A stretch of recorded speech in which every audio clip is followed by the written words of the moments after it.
That probably take him.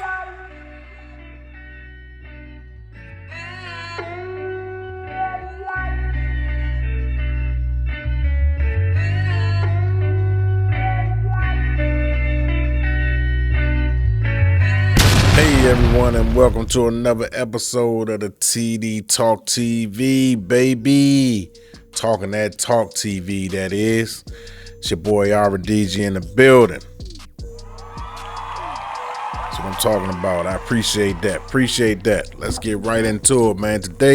On today's episode, but before I do that, please like, share, and subscribe. Hit that notification button so you be up on the latest and greatest episodes when I drop. Hey man, let's talk about my boy. A lot of y'all hate him. It's my guy, man. He speak the real talk. He speak that truth. You know, he's hated by many, loved by a few. Well, you can flip it around. He probably loved by many and hated by a few. But the people on the internet be tearing this guy apart, man. You know what I'm saying? They love to talk down on this guy, but all this guy do is preach that real shit. You know what I'm saying? Goes by the name of Mr. Charleston White. It's my guy, man. You know, let's get right into Charleston White. He recently had an altercation at a show he did in, make sure I give it to you guys correctly, Crockett, Texas, on Saturday night. I believe it was last Saturday. As part of a Christmas theme event he was booked for.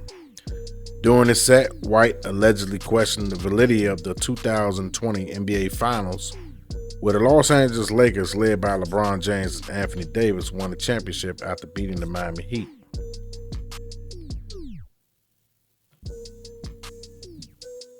During that stand-up, he had a guy in the audience with a Kobe Bryant jersey on him. You know, was jabbing at him back and forth, you know, was hackling him. And Charleston White got tired of it, got fed up, and he spoke his displeasure back to the gentleman. And the gentleman replied back with some vulgar languages. And next thing you know, he threatened to come up on stage. And before you knew it, Charleston White picked up a flower pot and threw it at the guy. Typical Charleston White fashion, you know, and that's when all the melee went through, and you know, the guy got busted in the mouth by Charleston White's friend, Mr. Dewberry, and then I guess the people that was throwing the event somehow got a hold of everyone and kind of like separated everybody and stuff like that. But the hate on this guy is real, man. This guy, he gets no credit by mainstream media. The people in the world of wanting to see justice prevail, wanting peace among our people, we love him because he speaks the truth that most of us don't speak, and most of us scared to speak it. This guy is just brave. This guy just comes right on out, says what he feel, and don't care about who thinks what of what. He don't care. He don't care about one's opinion about him. You know, you attack him online, he attacks you back. You know, this guy he's relentless, man. You know, but that night that they caught Charleston White slipping. He had no security. You know, like Dewberry said in the interview. He said, you know, he's not a security, he's his homeboy, but he's willing to put in that work if need be for everyone to get back home to their family. And I can relate to that. I surely agree. You know, Charleston White said he got comfortable. He got comfortable because he's been to places. When he first started out, he had security, but lately he's been going to places and he felt the need that he didn't have to because he thought his people loved him. And every time a celebrity put their guard down, Tupac did the same thing. He said his own kind, he can never imagine his own kind killing him. And sure enough, his own kind killed him. That's always going to be the case, man. It's either going to be somebody in your neighborhood or it's going to be your own kind that do you in out of jealousy and envy. You know what I mean? Just hating what you got, hating what you're accomplishing. You know, they want a piece of it because their life is not of yours. So they want what you got, and they They could be a fan, they can envy you, but be jealous and hating at the same time.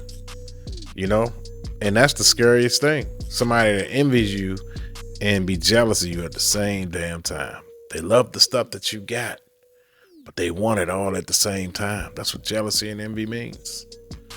You know, and those are the worst people to have around you. I'd rather just have a person that hates, so I can keep them over there. Keep them over there. You know, they always say keep your enemies close. No, I don't want to keep them close because I'm a pow, pow, pow. Get them up out of there, man. You know what I'm saying?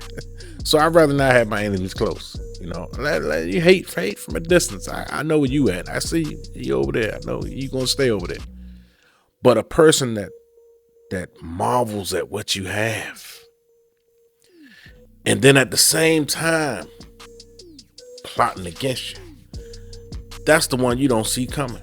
And most of the time, that's the one that do you in. That's the one that'll do you in. Every single time. I can't make this shit up. You know, so that's why I roll solo dolo. You know, I got my close inner circle where I can really trust, you know, that I know their character of a person, of a human being. They wouldn't double cross me like that. You know what I mean? If anything, they want to see me win. So you need to surround yourself with people like that, because can't nobody walk this earth by themselves without having some type of someone to talk to along the way, a helping a hand. And I don't mean by financially, just advice, wisdom, knowledge. You know what I mean? You need that from different walks of life. You can't go through life without knowing. Whether you're reading a book or whatever the case may be, it's still good to talk to another human being and to have another human being close by, someone that you can rely on and be like, you know what, that's my go-to right there. You know what I mean? So Charleston White, getting back, I know I digress, but back to Charleston White. Charleston White is a pioneer of what he's doing right now. He's a pioneer. No one has never done it like him before. No one has never done it like him before. I mean, he's just brazen. He's attacking gang members, people, music execs that people didn't want to even say their names, a la Jay Prince. You know what I'm saying? I mean, the way he attacked Whack 100, you know, they was going back and forth. It don't matter. You line him up, he's going to stack him down. He's going to Umar Johnson. You know, him and Umar Johnson exchanged a few words. You know what I'm saying? So this guy, he don't have no limitations on who he's going to go after. You know, if he sees something, shit, T.I.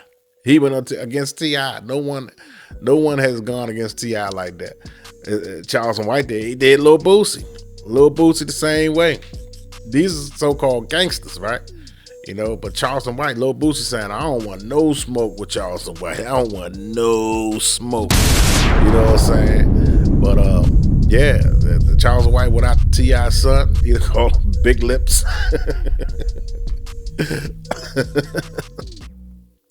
The guy is not a gangster. His son, T.I.'s son, is not a gangster, but he wanted to go at Charleston White as if he was, and choosing the wrong choice of words, you know, to a grown man that's old enough to be his grandfather or father, you know, but he's still, you know, a very disrespectful young kid, you know. So Charleston White took his belt off and had to give him a spanking, you know. Yeah, man, I don't know why this guy gets so much hate, man. He talks the truth about our community, you know. People, they sit back and they just watch our community going in shambles, and they don't do anything about it. You know what I mean? They just want to just turn a blind eye, you know, onto our community. Turn my phone off. Sorry about that. They want to turn a blind eye to what's happening in our community. And this guy, like, nah, we're not going to turn a blind eye. I'm going to talk about it.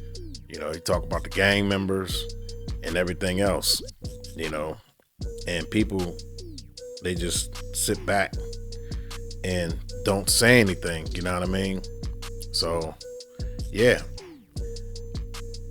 So yeah, this guy, he's like, nah, he's not gonna stand for that. You know what I mean? So, you know, you need more people like Charleston. We need more Charleston Whites out there, man. You know what I mean?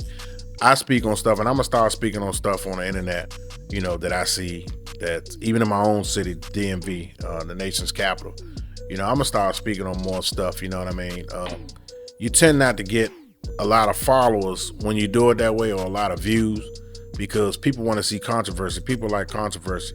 They don't like when you try to display a positive message out there. They don't want that. They love negativity and stuff like that. I don't understand our people, man. I really don't. I be trying to wrap my finger around this, but I can't understand it. You know, why we love drama. I can't understand that. You know what I mean? Why we got a fascination of seeing another black man murdered. You know what I'm saying? I can't wrap my hand around it. You know what I'm saying? My finger around it. I mean, I can't. I really can't. You know, I try to make sense of it. Like, what is it? You know what I'm saying? Why do we like that? You know what I'm saying?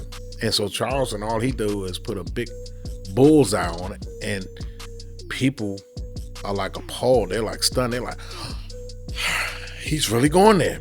Yeah, the man really is. He really is going there, man. He's putting a spotlight on the devilish acts within our black communities. You know, and it's a culture shock to people because people are not used to that.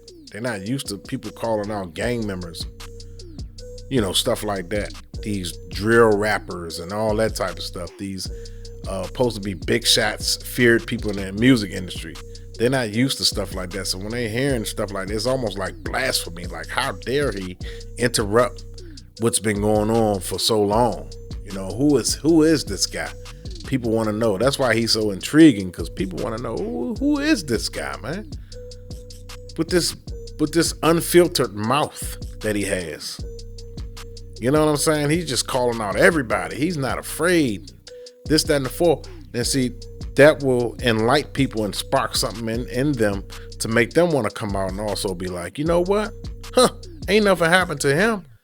Why not I do it? Why not I do it? Why not I do it? And then you have this army of people going against this minority group of thugs that's just, you know, ripping and running and terrorizing all through the cities and all that type of stuff. The more and more people stand up for their communities, the less of a threat these people will be. You know, the less of a threat they will be. And that's real. If everybody stand united, they can't beat a united people. You know, only way they can beat a united people is if they're divided. And that goes with anything in life. If you're going up against something that's supposed to be mighty, well, you got to be mighty, if not almighty. You know what I'm saying? You got to be mightier than them. And the only way you can do that is if you come together and unite. You know, it takes more than just one person. You know, he needs help. He needs an army of people, you know, to make things right in our communities. I mean, let me ask you guys a question. Don't you want your community don't you want to raise your kids up in a safe community? I mean, we all dip in the dab. I'm not even perfect. We all dip in the dab. Most of us blacks in this country, I say at least 60% of us is from the ghettos, from the poverty areas. You know, so we're from these areas. Then we strive hard to get out of those areas. So why would you want to raise your kid in a situation like that? I mean, at some point, it's got to spark in your brain. I'm sick and tired of this. It's got to be something better. I got to do something to get my son, my daughter up out of here. And if you can't leave, well, I got to do something to make my community better and safer for my children. It comes for the whole community to stand strong against a small group. Because you got to think about it. In every ghetto, it's a small group of people causing terror to a whole community. That's all it is, a small group. If you got an apartment complex, you get 40 of the most rowdiest people around it. That's all it is. It's about 40 of them that really cause havoc, and about good 5 or 6 of them that's willing to kill. The rest of them are just guys that just want to, or girls just want to be in the group, just want to be around, just want to get high and drink and have fun, party and gamble out there. That's pretty much what it is. It's about 5 to 6 shooters around here that have really, you know, put in work. That's almost in every community out here in the United States. Any apartment complex, I guarantee you it's about 40 of them. It's about 40 of them. Now, if it's one building, one apartment building, but on that little street, it's roughly around maybe 5 or 6, 7, 8, maybe 8 at the most of a little clique. You know, that's a small group compared to a whole community. You see what I'm saying? So if we all pull together and get many of Charleston White type caliber of type people that's brave enough and that's willing to put their feet down, you'll have a low crime rate on black and black crime. I guarantee you. Because they ain't gonna bring it to the suburbs. The suburb people goes to the ghettos community because they can't do that out in the suburbs. Because those people are not having that out in the suburbs. So they gotta come to those communities to where as though it's low in poverty. You know, people are less fortunate. They want to gravitate to drinking alcohol. They want to gravitate to using drugs. So they depend on people selling them medicine to keep them from being depressed, to take their mind off of the trauma that they went through in their life. So they depend on weak-minded people. That's what they depend on. So, man, look, it's like this. Shout out to Charleston White. Charleston White, if you ever see this video, man, keep doing what you do. I salute you, my brother. Every chance I get to talk about you, you know what I'm saying? I'm going to talk about you because I respect what you're doing. A lot of people don't, but I respect what you're doing, man, and keep on doing what you're doing, man. It's RDJ TD Talk TV, talking that talk, baby. It's your boy RDJ signing off. You all take care. Until the next episode. Peace.